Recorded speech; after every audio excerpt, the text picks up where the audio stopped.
Hi, everybody, and welcome to episode 62 of the Pet Behavior Chat. So in today's episode, I want to take a little bit of a deep dive into the veterinary behavior consultation because I feel that the behavior consultation potentially poses a bit of a barrier to what can be achieved in a general practice setting. I think a lot of people shy away from behavior, partly because perhaps the education is lacking, but I think there's a perception that there's a lot of time involved with behavior consultations. And that is true. I think if you're working sort of at a specialist level like I am, and if you're seeing cases throughout a residency, then yes, that is true. And I think, we do need to sort of be aware of the level of service that we provide during our behavior consultations.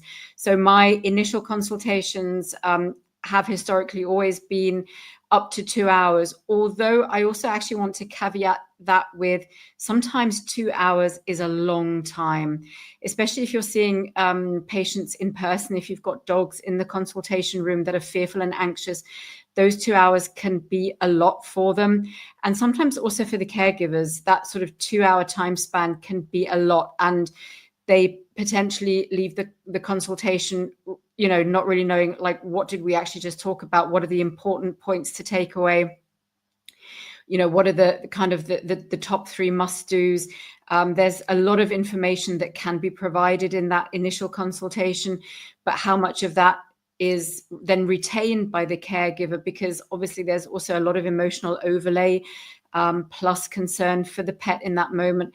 So I've actually started to rethink those consultations a little bit. I also feel that sometimes there can be a financial barrier to having those really sort of big initial consultations.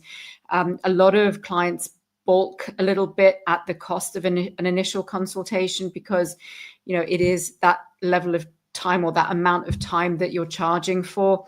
And sometimes I think you can lose clients if that's the only option that they're given is this sort of really huge initial consultation. Then you might lose them and you might not be able to sort of help that family and that patient in that moment. So I've actually started to offer a level of different time spans. There have been consultations that I've done as well where actually, we were kind of done after an hour because the conversation that the client wanted to have was really about, I guess, appraising the situation. So, for example, in aggressive dog cases, in dogs that have perhaps bitten a child, I think a lot of people want to have a conversation about just big picture, and have a bit of a risk assessment, understand what can and cannot be achieved. What does their life look like going forwards if they decide to keep the dog? What is I want to say prognosis, although that's a bit of a tricky word, I think, in the behavior field. But, do we feel we can make some quick changes for some quick wins? Do we feel we can appropriately manage the safety of everybody in the home? And those consultations don't necessarily last, for two hours. Oftentimes, in my experience, those consultations are perhaps 45-minute to 60-minute consultations. And then the family needs to go away and discuss everything that's been mentioned during the consultation amongst themselves before they decide on a next step forward. And that's when then you can come in with a second consultation, which also necessarily doesn't need to be that long because you've outlined what a treatment plan might look like already. So I just want to sort of set the tone a little bit for that, because I do feel that these big consultations, these lengthy consultations, sometimes can pose a barrier in my experience, and you can actually achieve quite a lot in a shorter period of time, even if it's just to let the client know, hey, there are things that can be done, we can help you. And if it's just solely referring to a specialist, if you're working in general practice, for example. And I think this, again, is where veterinary nurses can come in so helpful.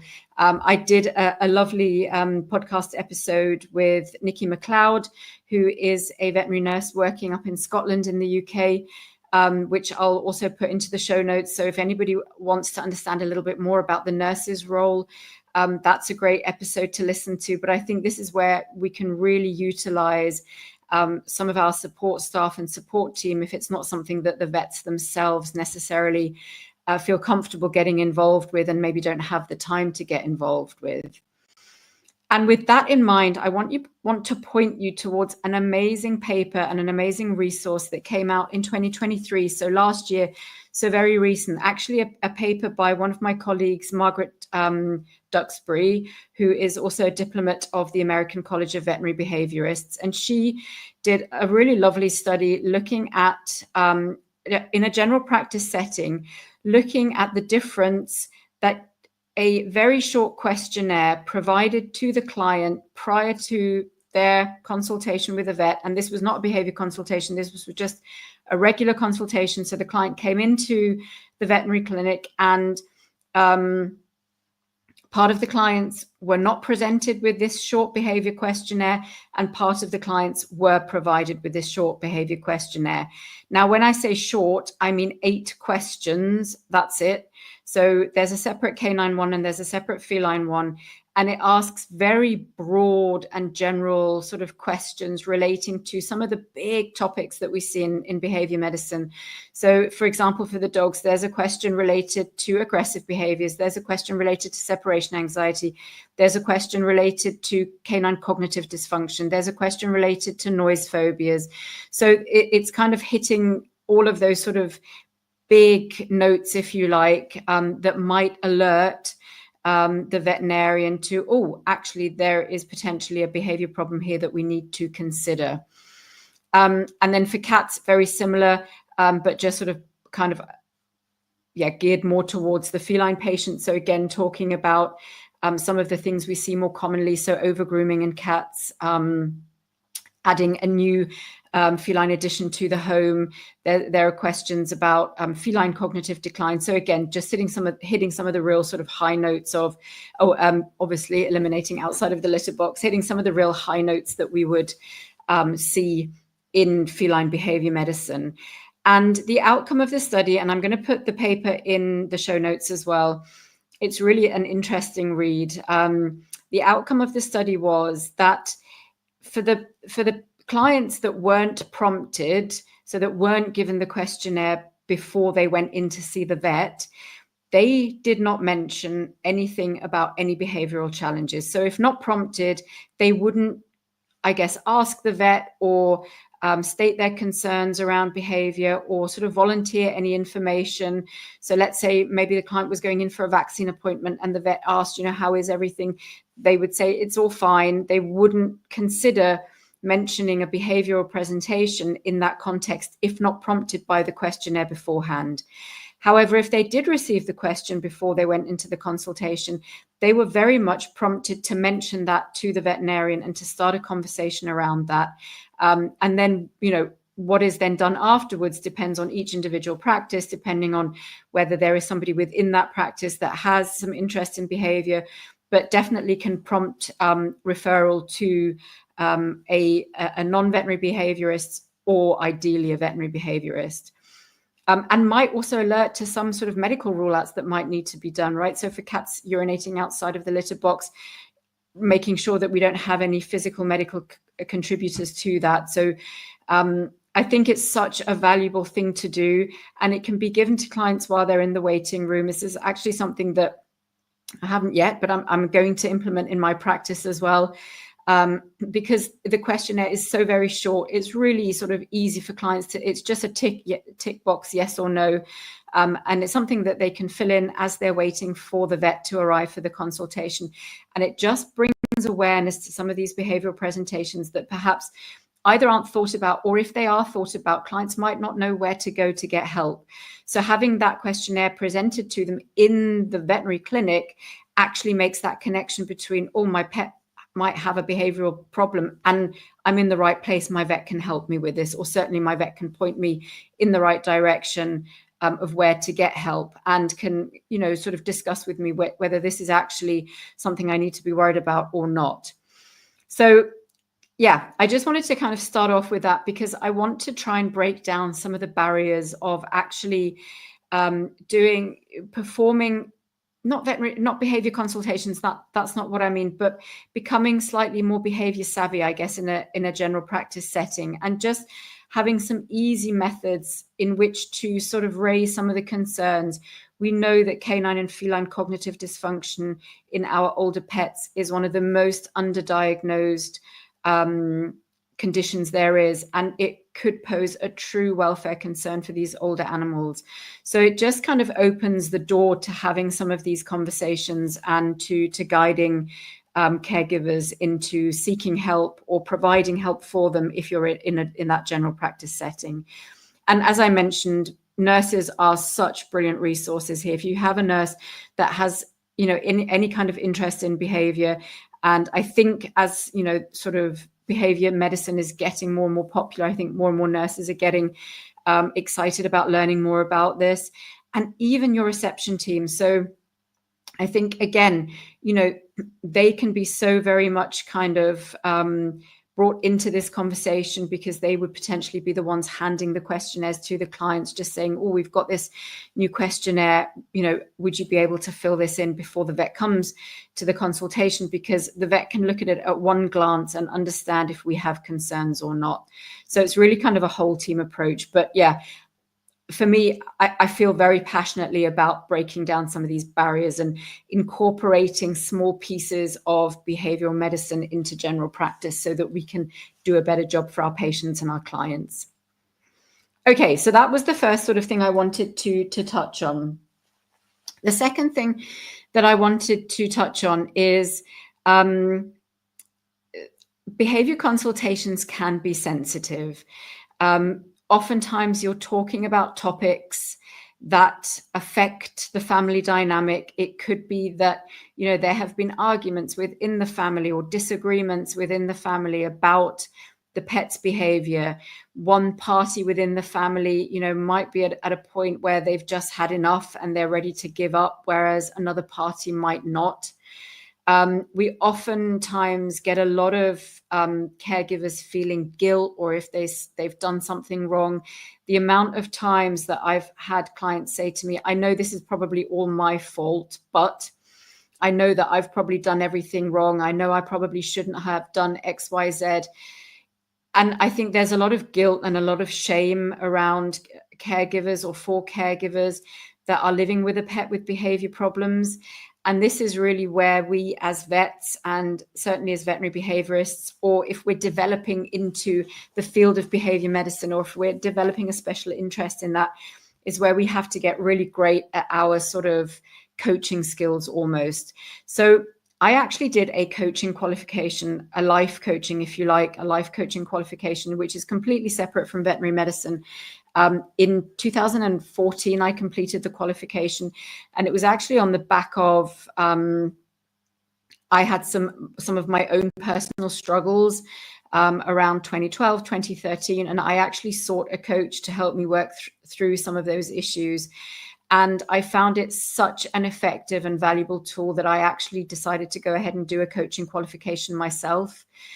And then, fast forward to 2019, so almost 5 years later, when I started my residency in behavior medicine, and all of a sudden I could really utilize some of the coaching skills that I learned back in 2014 for my behavior consultations, because some of the questioning around some of these sensitive issues maybe needs to be a little bit more different, asking open questions, engaging in active listening, and we'll kind of touch on that a little bit more as I go forward, but really trying to understand what is it that's going on here? What are the emotions for the caregiver around some of this?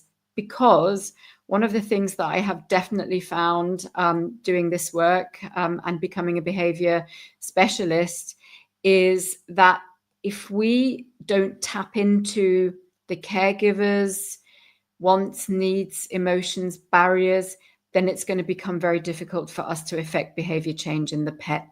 So we might know exactly what the caregiver needs to do in order to make the situation better for the pet. But if there's a barrier there and the caregiver doesn't want to do that, then we're kind of snookered. So let me give you an example of that. So for example, walks. Walks is a big topic in many of my behavior consultations, because many times we have dogs that are highly triggered on walks by a number of different things, whether that's environmental factors such as bikes, scooters, cars, noises of cars, kids on scooters, kids on skateboards, whatever it might be. So there are many environmental triggers that people encounter on walks. Or, a big one is other dogs or people on walks, where dogs perhaps become, in inverted commas, reactive. That's quite a loaded word, and something that we can definitely unpick in one of our future episodes, but where they react in a certain way with behaviors that are difficult for the client to manage, right? So they might bark, they might lunge, they might get highly aroused, they might drag the client towards the other dog, or they might go the other way. They might be extremely fearful of triggers such as bikes or kids or, whatever it might be. And they might actually run away from, try to flee from, hide behind the owner's legs. Anyway, walks can be a triggering situation. Suffice it to say, walks can be a triggering situation. However, there's been this sort of, I guess, social conditioning around walks and what clients feel they should be doing, which is walking the dog 3 times a day, because that's what one does as a good dog owner. And, surely kind of taking the dog out will kind of help them get over their whatever way they feel about the triggers outside that they encounter on walks. So sometimes, and on the other hand, my recommendation might be we're going to completely stop walks for a period of time until we can actually get your dog's nervous system back down into a more calm state, so that we don't continuously experience these behaviors and the dog is not learning and reinforcing and practicing these behaviors all the time. So my advice is, let's stop walks for a period of time. The owner's social conditioning might be, but I should be taking my dog for a walk, X amount of times per day. And so those two perceptions can kind of come up against each other and can kind of knock up against each other.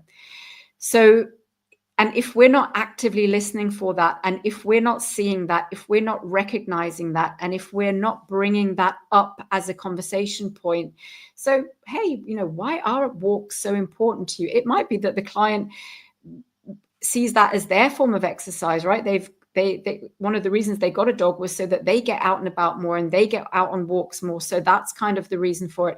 So it's finding out, it's kind of digging deep and finding out what are some of the emotional constructs or the social constructs that exist around certain topics that we really need to dig into. So cultivating these kind of coaching skills, listening skills, active listening is one of the methodologies that's often referred to.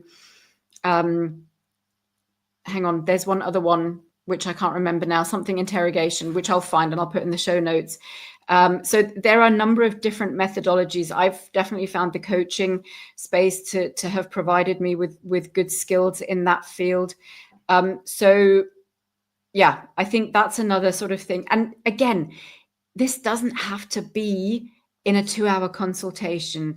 Asking some of these key questions can be so critical. Number one, to establishing a really good bond and relationship with the caregiver, because all of a sudden they're being listened to and you're actually asking them, hey, what is it about this and how can we change this? And I can provide you with some evidence base here, but how can we change the way that you feel about this? Do you think you might be judged by family members, society, cultural norms, whatever, for not walking your dog 3 times a day? And how can we start to kind of break that down? And how can we start to sort of get some different context around that and so a different way of feeling around that?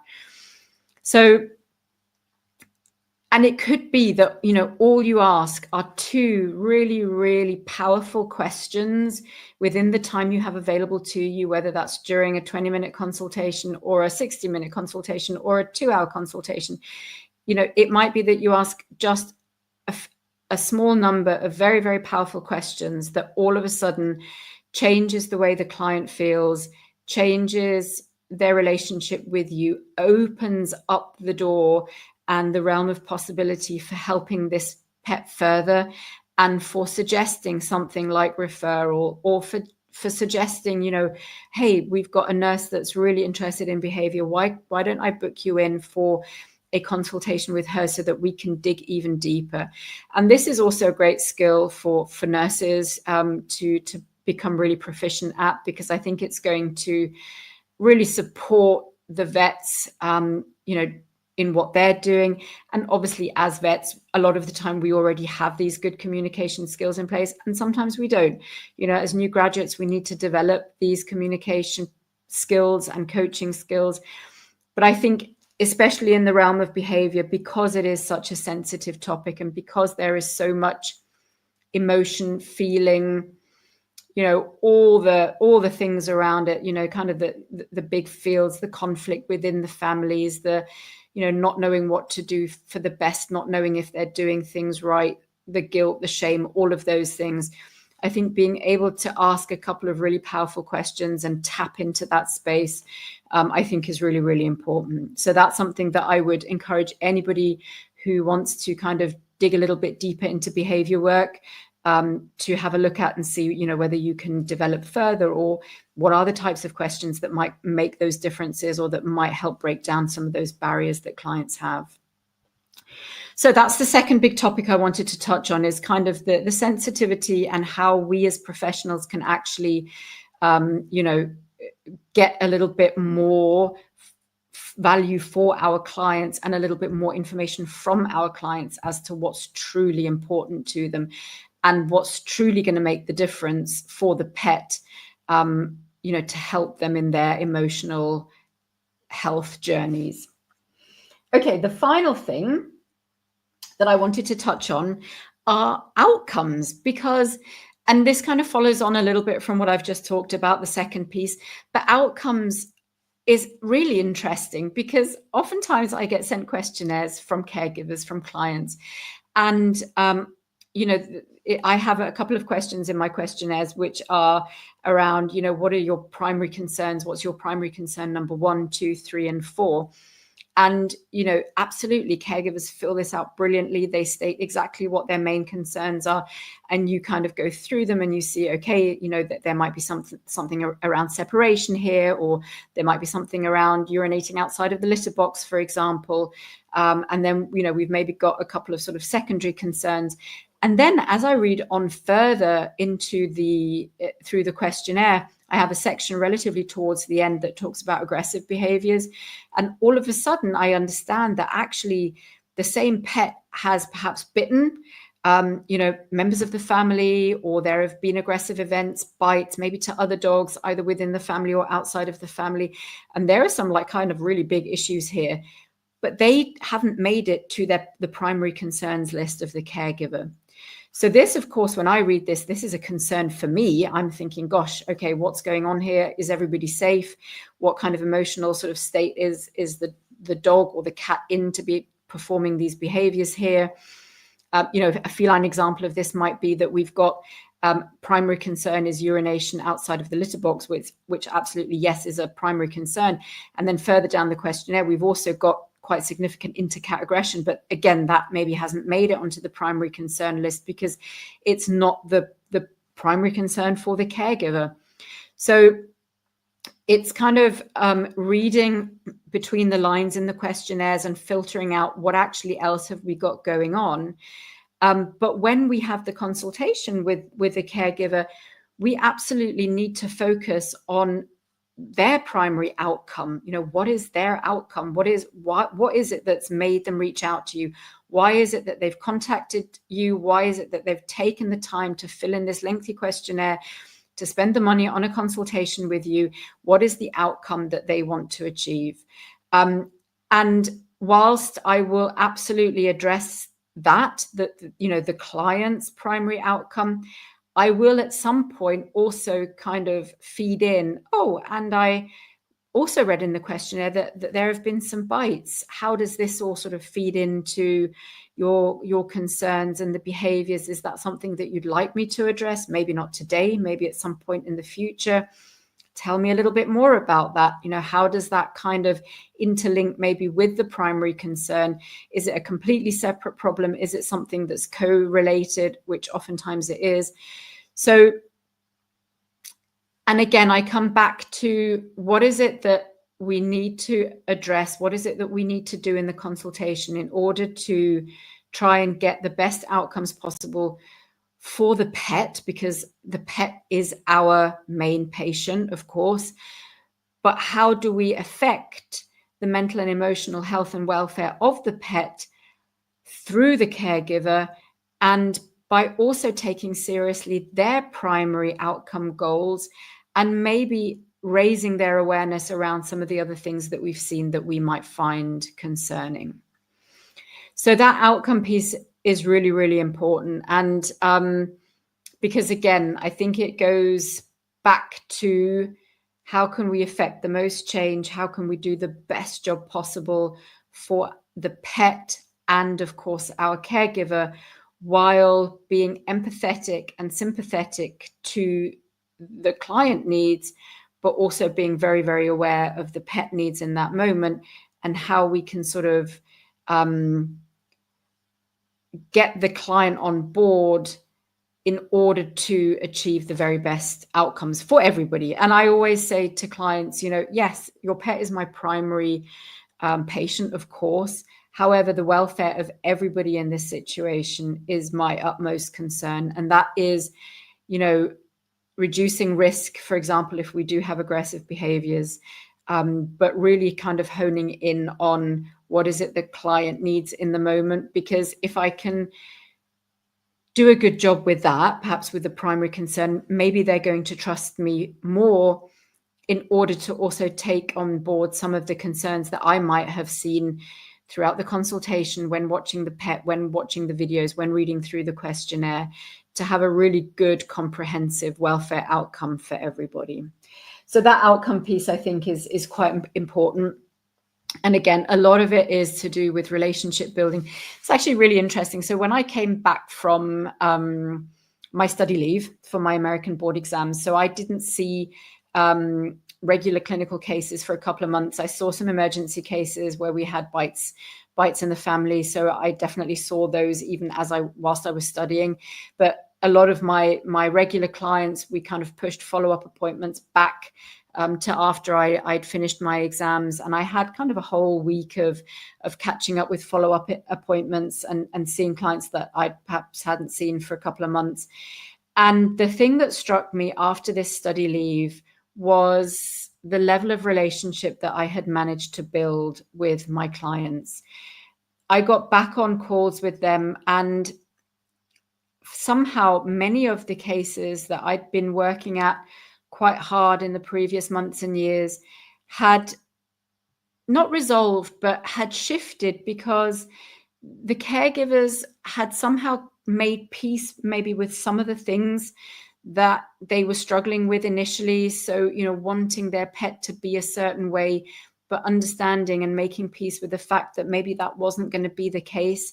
And actually, some of the other solutions that we had discussed were probably going to be the better solutions.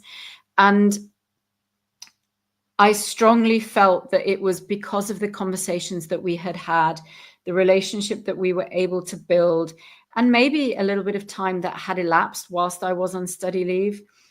I came back to these cases, and it was like positive outcome after positive outcome after positive outcome. And I'd worried so much that I wasn't going to be there for my clients in those couple of months that I had for study leave. And I was really worried that,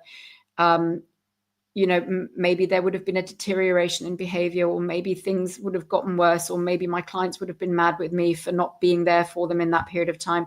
But it was actually the total opposite. And I really felt so happy, and I felt so pleased for the pets and for the clients, because I could sense this peace that they'd made in a lot of cases with the situations that they were in. They were totally in love with their pets. They'd said, yeah, that's them. We're going to, change things around a little bit, and we're going to accept them for who they are, and the outcomes all of a sudden felt lighter, easier to achieve. And there was just a lot of pressure taken off, I think, pressure from the pet and pressure from the caregivers themselves. And I reflected on it a lot, and I wondered, like, oh my God, how did this happen? And I came to the conclusion that it was the conversations that had gone before and the relationships that were built before that allowed for some of these shifts to happen.